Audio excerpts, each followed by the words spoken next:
আসসালামু আলাইকুম। আজকের এই ভিডিওতে আমি আপনাদেরকে দেখাবো কিভাবে ক্যাটাগরি তৈরি করে।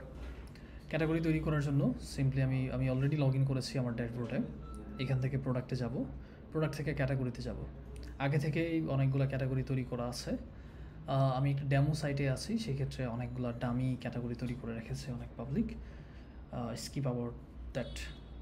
আমি হচ্ছে অ্যাড নিউ বাটনে ক্লিক করছি ক্যাটাগরি তৈরি করার জন্য। অ্যাড নিউ, এখানে আমি টাইটেল দিব, অর্থাৎ আমার ক্যাটাগরির টাইটেলটা কী হবে। লেটস সে আমার ক্যাটাগরি হচ্ছে ওমেন ফ্যাশন, তো ওমেন ফ্যাশন, মেয়েদের কাপড় চোপড়। সেক্ষেত্রে ক্যাটাগরি টাইটেলটা ওমেন ফ্যাশন দিলাম। ট্রান্সলেশন মেয়েদের ফ্যাশন দিতে পারি, বাট আমি আপাতত এটাই দিচ্ছি। প্রায়োরিটি নাম্বারটা হচ্ছে আমার এই ক্যাটাগরিটা আমার ওয়েবসাইটের কত নাম্বারে দেখাবে। আমার হয়তো 10টা ক্যাটাগরি আছে, আমার কোন ক্যাটাগরিটা 1 নম্বরে, কোন ক্যাটাগরিটা 2 নাম্বার, কোনটাতে 3 নাম্বার দেখাবে, সেটা আমি এখান থেকে চুজ করবো। তবে দিয়ে দিলাম, এটা হচ্ছে আমার 1 নাম্বার, একদম প্রথমে থাকবে। তারপর এটা সম্পর্কে আমি একটা ডেসক্রিপশন লিখব। ডেসক্রিপশনটা হচ্ছে এসইওর জন্য খুবই গুরুত্বপূর্ণ। অর্থাৎ আপনি দেখবেন বেশ কিছু ওয়েবসাইটে তাদের হচ্ছে একটা ক্যাটাগরি এবং এই ক্যাটাগরি সম্পর্কে বিস্তারিত লিখে থাকার কারণে এসইওতে খুব ভালো একটা রেজাল্ট নিয়ে আসে। সেক্ষেত্রে আপনারা এখানে যতটুকু সম্ভব লেখা পসিবল সেটা লিখবেন। লিখলে যেটা হবে, আপনার ওই ক্যাটাগরিটা খুব ভালো একটা এসইও বুস্ট হবে। তারপর হচ্ছে ক্যাটাগরির একটা ছবি থাকে, সেই ছবিটা আমি চুজ করলাম। লেটস সে এটাই হচ্ছে আমার ছবি, ক্যাটাগরির ছবি আমি দিয়ে দিলাম। ওকে, এটা ফ্রোজেন আইটেমের সাথে ভালো যায়। তারপর হচ্ছে কভার ফটো, আমি যদি চাই আমার ওই ক্যাটাগরির কোনো একটা কভার ফটো আপলোড করব, এটা বিভিন্ন থিমের উপর বেস করে দেখানো হয়। আমাদের বেশ কিছু থিম আছে, কিছু থিমে ক্যাটাগরির ইমেজটার পাশাপাশি কভার ফটোটা দেখাই, কিছু ক্ষেত্রে এটা আবার দেখায় না। তো আপনি যেই থিমটা চুজ করবেন সেই থিম অনুযায়ী এখানে কভার ফটোটা দিবেন।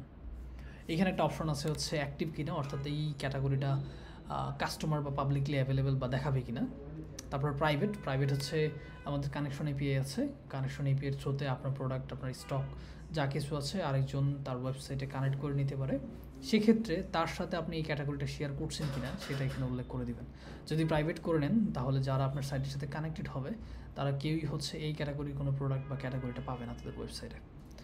তো এটা আমি স্কিপ করে গেলাম। প্যারেন্টের বিষয়টা হচ্ছে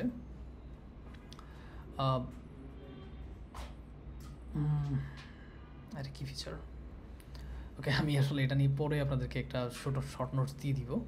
এক্সটার্নাল বিষয়টা হচ্ছে, দেখা গেল যে আপনাদের ওয়েবসাইটে হয়তো আপনাদের 10টা ক্যাটাগরি আছে।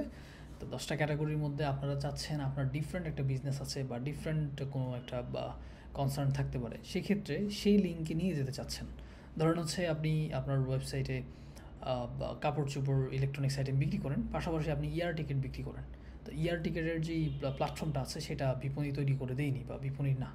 তো সেক্ষেত্রে আপনি চাচ্ছেন যে ইয়ার টিকিটে ক্লিক করলে তখন তাকে ইয়ার টিকিটের আপনার ডিফারেন্ট সাইটে নিয়ে যাবে। সেক্ষেত্রে আপনি ক্যাটাগরির এই ইমেজটাকে চুজ করবেন, এটাকে চুজ করবেন এক্সটার্নাল, এবং এক্সটার্নাল ইউআরএলটা আপনি দিয়ে দিবেন। কাস্টমার যখন ওই ক্যাটাগরিটা চুজ করবে তখন তাকে ডিফারেন্ট একটা ওয়েবসাইটে বা ডিফারেন্ট যে ইউআরএলটা দিবেন সেখানে নিয়ে যাবে। তো এইভাবে হচ্ছে আপনি আপনার ক্যাটাগরিটা তৈরি করে নেবেন। তো আমি ক্যাটাগরির সব ইনফরমেশন দিয়েছি, টাইটেল, ট্রান্সলেশন, প্রায়োরিটি, ডেসক্রিপশন, ছবি একটা দিয়েছি যেটা হচ্ছে মেইন ইমেজ, অবশ্যই দিতে হবে। তারপরে সেভ বাটনে ক্লিক করলাম। এই যে আমার ক্যাটাগরি তৈরি হয়ে গেছে। ক্যাটাগরি তৈরি হয়ে যাওয়ার পর আমি প্রোডাক্ট এই ক্যাটাগরিতে কীভাবে অ্যাড করব, এটার 2টা ওয়ে আছে।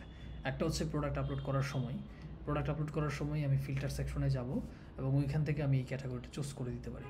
আর একটা ওয়ে হচ্ছে, আমার আগে থেকেই প্রোডাক্ট অ্যাড করা আছে, আমি ক্যাটাগরিটা তৈরি করেছি, আমি এখানে অল প্রোডাক্টসে যাব, সবগুলো প্রোডাক্ট আমার চলে আসছে। আমি চাচ্ছি যে এই যে প্রোডাক্টটা হচ্ছে আমার এই ক্যাটাগরিতে চলে আসুক। তাহলে আমি আগে থেকে দেখাই নিচ্ছি যে প্রোডাক্টস, অর্থাৎ আমার ওমেন ফ্যাশনে এই মুহূর্তে কোনো প্রোডাক্ট নেই, এই ক্যাটাগরিতে কোনো প্রোডাক্টই এখন অ্যালাইন করে নাই। তো সেক্ষেত্রে আমি অল প্রোডাক্টসে গেলে আমার সবগুলো প্রোডাক্ট আসছে। আমি এখান থেকে যদি অ্যাকশনে ক্লিক করি তাহলে দেখবো যে এই প্রোডাক্টটা আমার এই ক্যাটাগরিতে চলে আসছে।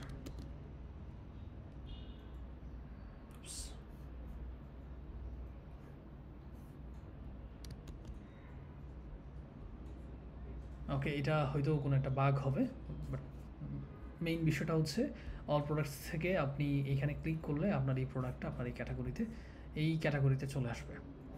অথবা হচ্ছে আপনি ক্যাটাগরি বা কোনো একটা প্রোডাক্টে যাওয়ার পর এই ক্যাটাগরিটা চুজ করে দিলে তখন এটার এগেনস্টে সবগুলো প্রোডাক্ট অ্যাড হয়ে যাবে। থ্যাংক ইউ আপনাদের। ভিডিওটা দেখার জন্য।